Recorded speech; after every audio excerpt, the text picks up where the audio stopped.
Ayan, good afternoon po mga kabayan. It is currently almost 6 p.m. here sa Sherwood Park, Alberta. Once again guys, si Jerry Domingo po ito, owner ng Pinoy Car Loans Canada on Facebook. Part ng Philcan Car, a division of Sherwood Park Mazda. So dito tayo ngayon sa loob ng delivery bay namin sa work. I wanted to do a Facebook live video para sa isang kliyente ko as per special request na rin niya. Because we're comparing pretty much these two different vehicles. So I figured I haven't done a Facebook live video comparison video in a while, so let's add to that, let's add to our library, ika nga. At saka at the same time, para na rin sa kliyente ko ngayon na si Ate Reggie ng Alberta, kasi namimili siya between these two vehicles, right? So initially, ang gusto niyang kunin is si Nissan Kicks.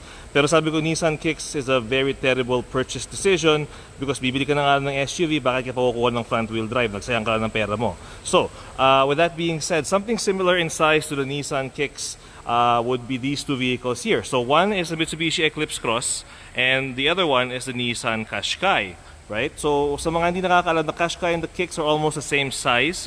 Kaibahan lang, the Nissan Kicks doesn't come in all-wheel drive, front-wheel drive lang siya, whereas the Qashqai comes in both the all-wheel drive at front-wheel drive configuration. So, parang sabi ko kay Ate Reggie, let me do a Facebook live video para mapanood mo tsaka ng partner mo yung differences ng dalawang sasakyan na to. Either of them would work well. They both have their own features and benefits. So let's do a comparison para sa kanilang dalawa. And at the same time, para na rin sa lahat ng viewers at followers natin. So first and foremost, as you guys can see, mag side by side sila. Very similar siya ng size. Right? Lengthwise, almost parehas lang sila. Right? Magkaiba lang yung styling, which is yung the Eclipse Cross is actually a bit more edgier. Mas marami siyang lines and edges, design-wise, kumpara sa Qashqai. The Qashqai is more of a rounded vehicle.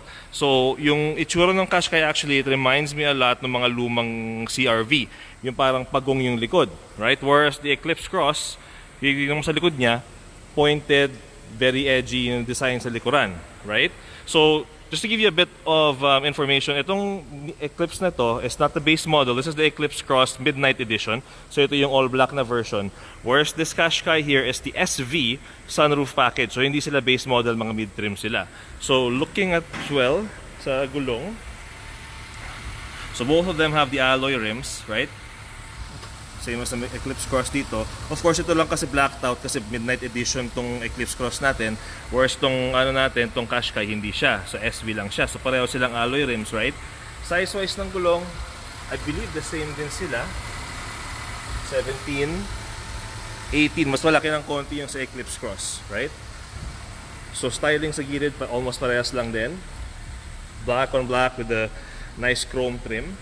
So ayun yung likuran ng Qashqai, right? So very rounded nga siya, whereas ito yung sa Eclipse Cross, very pointed, right? So as you can see there, Eclipse Cross, black edition, so special edition ito. Now let's look at sa size niya sa trunk space. I'm gonna open this one up. So yan ang trunk space ng Eclipse Cross, very similar to all the other SUVs out there, like the CRV, the RAV4. Ito naman yung sa Qashqai. Kailangan natin yung remote para mabuksan to. Kunin ko lang yung susi. Oh, since we're on the topic of susi, ito yung susi ng Eclipse Cross sa push button vehicle, right? Ito naman yung sa Nissan. So nakakalamang ang Nissan Qashqai sa Eclipse Cross because this one here on the SV model built in na yung remote starter, whereas the Eclipse Cross wala pa. So let's go here. Buksan natin yung sa likod niya from here, the inside.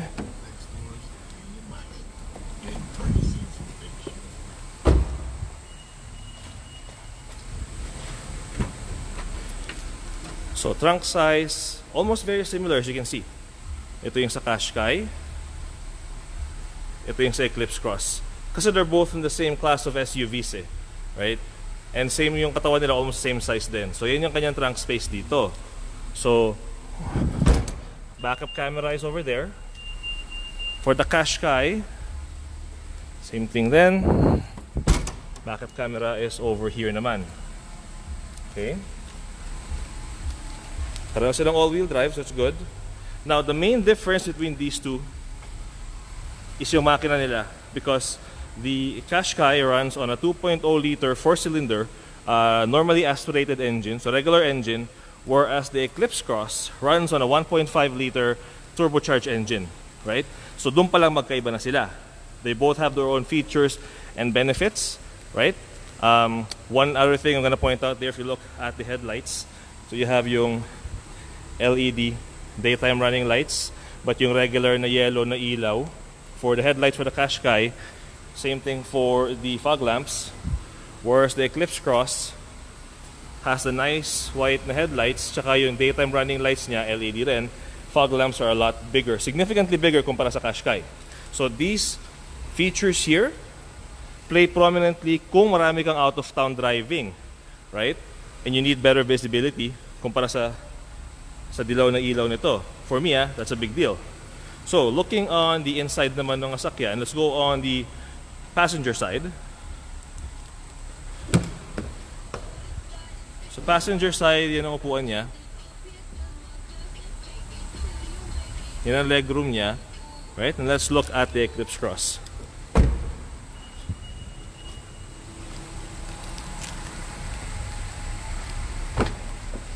So much bigger legroom, I think, and width ng mga upuan kumpara sa Qashqai, right? This is just my personal input, personal input ko lang yan. Doesn't have to necessarily have to be yours. So now let's look sa main side ng driver. So this is the main driver side. So you have the same as the other, the Eclipse Cross, manual yung kanyang upuan, yung controls ng upuan niya. If you go here,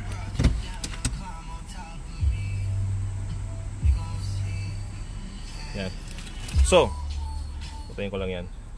Ito yung itsura ng loob ng Qashqai, right?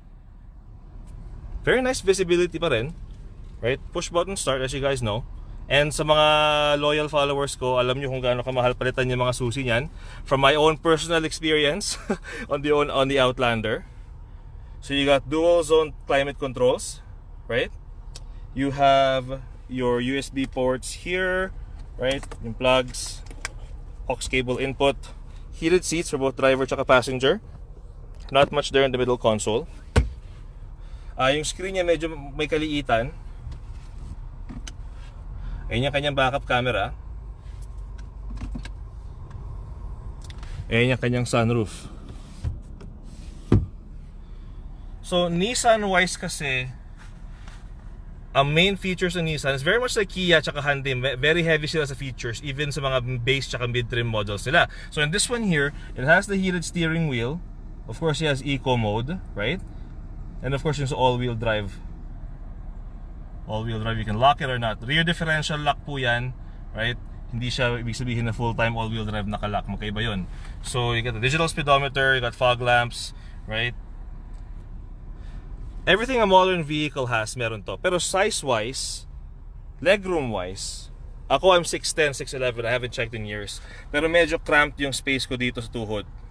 So kung medyo matangkad kayo, or medyo nasa heavier side, right, baka mas mahirapan kayo maka-in and out sa sakyan na to. Of course, you can also adjust the seat naman, right? But otherwise, it has all the modern features you could look for in a vehicle, in a small SUV gaya ng ganito. Cruise control, of course, Bluetooth and everything, touchscreen. I believe this one has the front collision system din. I have to double check on this certain Qashqai kasi alam ko yung mga nabenta ko dati, they had it. Let me check, yeah, safety technologies there, right?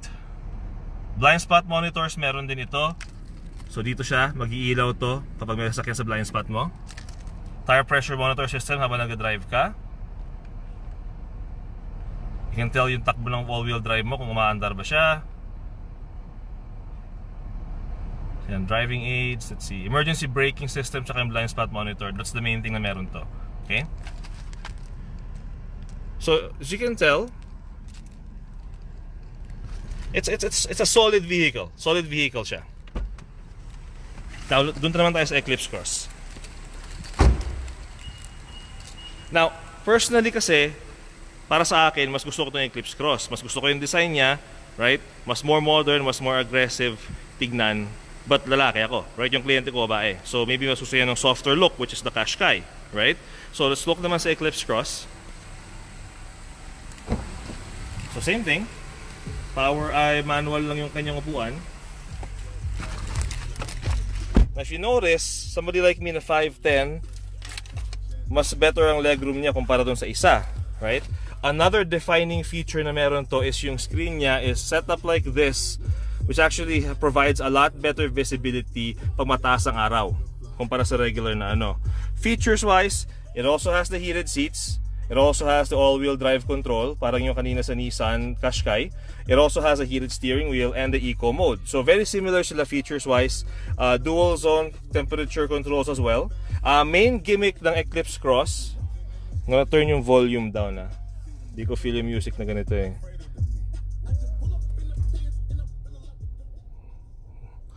Yan. So it has this little trackpad here. So itong trackpad na to, you can use that to shift through different various options sa audio mo, right? It's not the most practical gimmick kasi hindi siya ganun ka-sensitive, right? It's nice to have. Nakakasosyal ng sasakyan, put it that way. But it's not really the most practical. And my clients na merong Eclipse Cross, they know it's not the most practical talaga. It's nice to have, right? Same thing with the all-wheel drive system there. Auto, snow, gravel. So ibang settings niya, right? Mako-control mo rin. There was a time kasi in the past where sa mga Mitsubishi vehicles, you can actually choose kung two-wheel drive lang tsaka four-wheel drive yung sasakyan. And nowadays, hindi na siya ganun. So, you can see there, fog lamps, everything controls are there, right?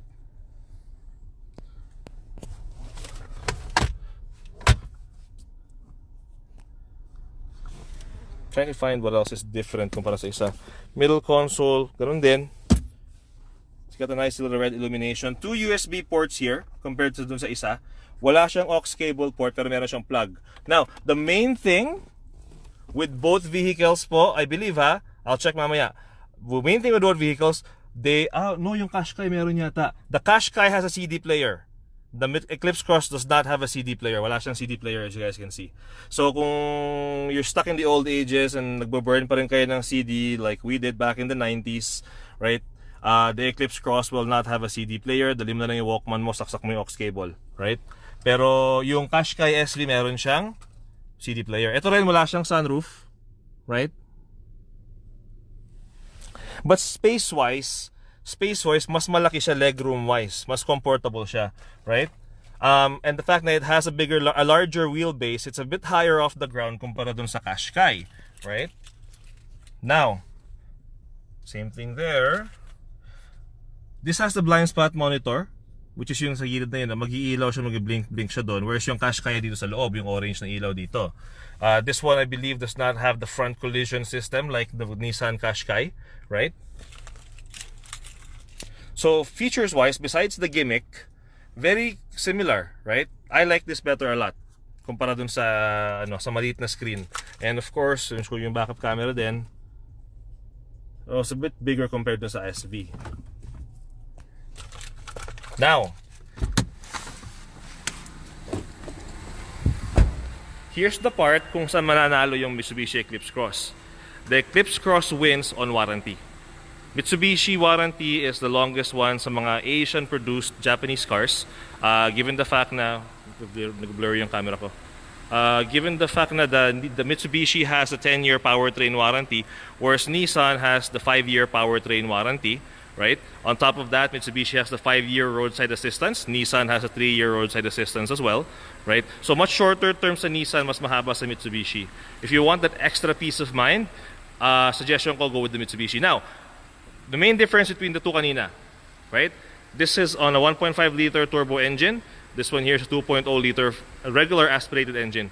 Is yung fuel costs. Now, here's the thing when it comes to mga turbocharged na sasakyan, right? Turbocharged vehicles, not necessarily, pero suggested, is to use premium fuel, right? Which is octane 91 or 94. What does that mean? Siyempre, mas mahal ang gas mo kumpara sa regular gas. Whereas the Qashqai can run on regular gas. Now, that's not to say na this one can't run on regular gas, right? Pero for maintenance purposes, dahil naka-turbocharge yung makina mo, turbocharger siya, I suggest go with the premium fuel. Ayun din na sinasuggest ng Mitsubishi, right? Same thing with the Honda CR-V. The Honda CR-V can take the 87 grade fuel, pero manufacturer suggested 91 premium fuel. So otherwise, those are my input, those are my thoughts on these two similarly sized vehicles. I'm not sure kung bakit nagblurry yung camera ko ngayon.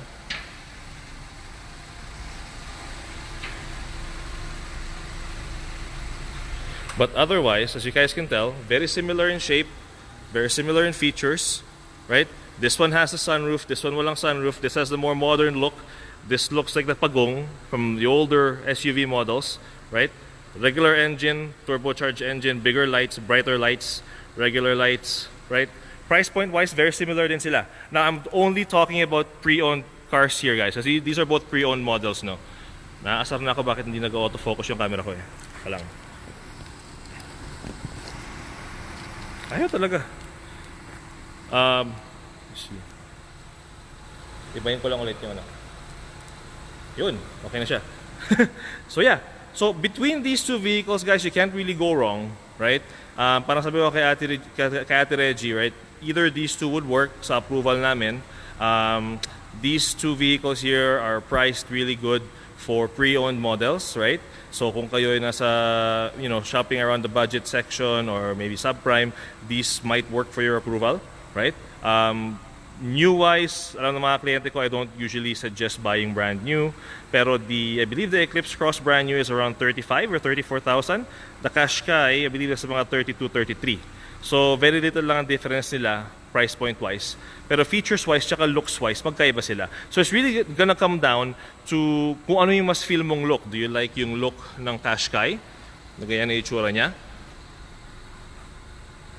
Or do you like yung look nung Eclipse Cross? Na ganyan na itsura niya. Are you okay na mag-load ng premium fuel on the Eclipse Cross? Or would you rather put regular fuel sa Qashqai? Right? It could be something as simple as yung Eclipse Cross, wala siyang kasamang remote starter. The Qashqai built-in na. Right? So those are little things na it's up to you to determine kung ano mag-work para sa'yo. But otherwise, guys, both units here are available for sale. I can get them for you as well. Kung ano mang unit ang gusto mo, mapa-new or used, alam nyo yan. Gawain natin yan. Sabihin nyo lang sa akin. Of course, pre-approve muna natin kayo para alam natin na ma-approbahan kayo. But otherwise, Ate Reggie, I hope you're watching this. This is the comparison between the Eclipse Cross and the Nissan Qashqai. I hope nakatulong yan. Hope you and your partner are watching this. We'll do our best to make something work, approval-wise. Pero ito yung dalawang options na I know we're deciding between the two of. So, again, 2018 Nissan Qashqai SV sunroof package, 2019 Mitsubishi Eclipse Cross Black Edition mid-trim package din siya. So let me know, guys, kung meron kayong gusto sa mga sasakyan na to. Otherwise, si Jerry Domingo po ulit ito, owner ng Pinoy Car Loans Canada on Facebook. Probably on my way out of the office na. And yeah, Ate Reggie, I hope this helped. Otherwise, sa mga nanonood, sa mga manunood pa rin ito, sana makatulong to. Please feel free to like tsaka share yung video to somebody or anybody na, baka magka-interest dito. Okay? Thank you very much and see you guys next week.